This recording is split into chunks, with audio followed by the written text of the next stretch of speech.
Greetings everyone, welcome to Chess Advance, and this is one of the most amazing games from the penultimate round of Title Tuesday that was held today. With the white pieces, we have the 5 times world champion and absolute legend, we have Magnus Carlsen, and with the black pieces, we have one of the most amazing players who played in FIDE Swiss 2025, and also now FIDE Swiss happened yesterday, just ended yesterday, and he's still there on Title Tuesday streaming and playing. We have our absolute amazing player, one of our favorites, we have Sasha, Alexander Grischuk, and yeah, this is going to be one amazing fight here with the white pieces. Magnus goes for e4, we have c5, this is the Sicilian, so definitely Sasha is ready for a fight. We have knight to f3, d6, and bishop to b5. This is the canal attack, and knight to d7. If you're wondering here if you can just take, well, if you take, you're just giving the bishop pair early on, and that's not never a good sign. Here bishop captures, d4, c captures, knight captures, and knight to f6, knight to c3, and just a6 now. And most likely what will happen is black will be on the offensive here throughout the game, and you're going to have to suffer, so not something you want to do early on. But here after knight to d7, we have c3 now.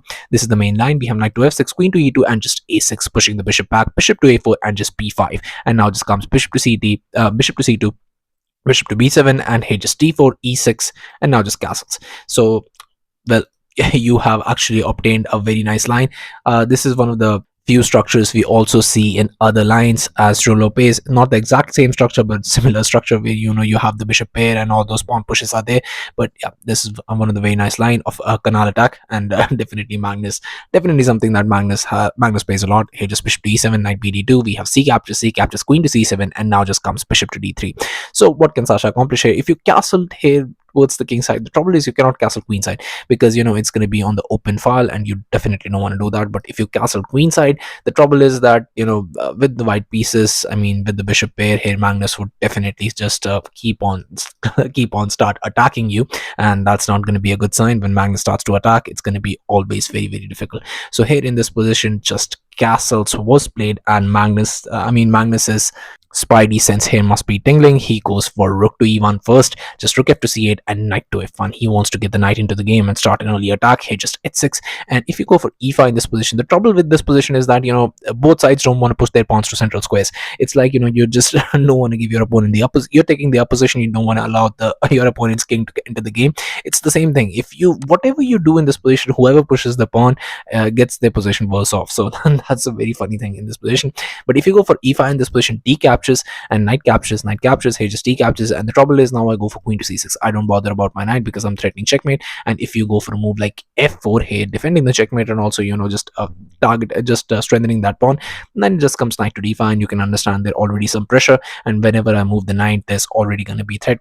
I'm already going to be threatening checkmate, so it's not going to be a good sign, and not something you want to have in the position. So here after h6, we have knight to g3. Now just getting the knight to a very nice square. We have bishop to f8, just getting that bishop brilliantly defended, because here Sasha knows that now it's going to be raining hellfire. Here just h3, we have b4 now, just bishop to e3, but now just comes a5, going for rook a to c1, queen to c8 now, and you could trade, but here Magnus is not interested in trading. Magnus is ready for a devastating attack, and he goes for rook c to d1, just getting those pieces aligned in, and now that's the attack is going to start. Queen to c7, we have knight to h2, a4 now, but just knight to g4, and you could trade, but I don't think so you would like that. He just queen to a5 was played by Sasha, trying something and getting the queen there, but it's absolutely impossible to do that. Here just knight caps on f6 was played, knight captures, queen to f3, and now there could be many ideas in those positions, especially d5. Definitely you cannot play e5 in this position because the queen would hang, so you have to be careful. Bishop to e7, but just d5 now.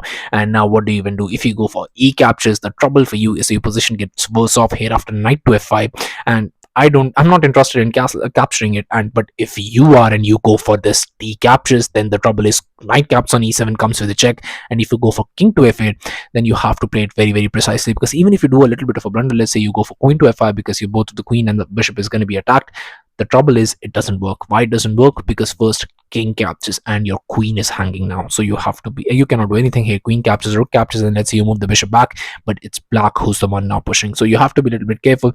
White was the one who was better, but now the black is the one who's pushing, so it could turn in a second, just in a second. Here after d5, queen to d8 was played, but Sasha's moves are not threatening anything, and Magnus is going to take advantage of that. Here d captures, f captures now, and Magnus is the one pushing. Magnus is the one better. You can see with the bar here Queen to e2 was played by Magnus, and surprisingly, queen to e2 is one of the best moves recommended by the engine. I mean, when you're there, you're trying to attack with the bishop pair, and bishop is already all here, and you want to get the knight into the game and start an early attack. Who would think of a move like queen to e2 in this position, thinking that yeah, that could be it? I mean, you want an attack? Let's move the queen back. Yeah, that's the way. Queen to d7, but now this comes e5 here, and with e5, yes, Magnus opens up the bishop, but it could go anyway. And if you go for a move like queen to e6 in this position, I mean, trying to go for an attack, just f4 comes in. This time f4 is very, very strong. Knight to d5, now bishop to e4, and you can already see that there is a lot of tension, and white is the one better, white is the one pushing, and slowly but surely here there could be many ideas of checkmate in this position with the king being that weak. But Sasha asked for this. I mean, when you castle there in that time, you are the one who's asking for all of those things, and now Magnus is just the one giving it to you. Don't blame the messenger. Hey, just knight to d5, but now this comes queen to g4. We have knight captures, but just rook captures, getting the rook there, and yeah, this is just very, very difficult to hold in this position. Queen is entering, you're most likely going to be checkmated here, and this just very, very difficult position to hold. Bishop to g5 was played, trying to do something, but now comes f4, and now there's nothing you can do. Queen to c6 was tried, trying to go for checkmate in this position, but now just comes knight to h5. Now if you move the bishop, you just get checkmated, so there is nothing in this position. Queen to b6 was played, but now just comes this queen to g3, just guarding the rook. Rook to f8, but now in this position there is nothing you can do. Even if you go for this f captures, that's completely winning. I mean, Magnus didn't play it because this is not the best move in this position. Let's say you play rook to f7, but now this comes g captures, king to f8, and just h captures with the check. King needs to block, otherwise there's another queen. So here just knight to f6 check. You have to sack the you have to sack the rook here, and now after this e captures, you can understand. I mean, this is beyond saving this position. You're just getting mated in 9 more moves. So here after rook to f8, king to h2 was played by Magnus, so that you can just move the rook, and there is nothing you can do. You cannot move the bishop. I mean, your king is weak. There are no threats that you can execute here. I mean, the rook is very nicely protected. Also, the queen is down, multitasking here, going for that checkmate. Knight is on h5. Knight being on h5 is the best attacker in this position. Can you believe that? And here in this position, just d captures was played by Sasha, but here just f captures by Magnus, and it was on this move, on just move 34, that Sasha Alexander Grischuk resigned the game, and Magnus got this spectacular victory in just 34 moves. Really spectacular play by Magnus in the penultimate round. And I mean, I could just spoil the score for you, and if you don't want to hear it, you can just go. You can just go here.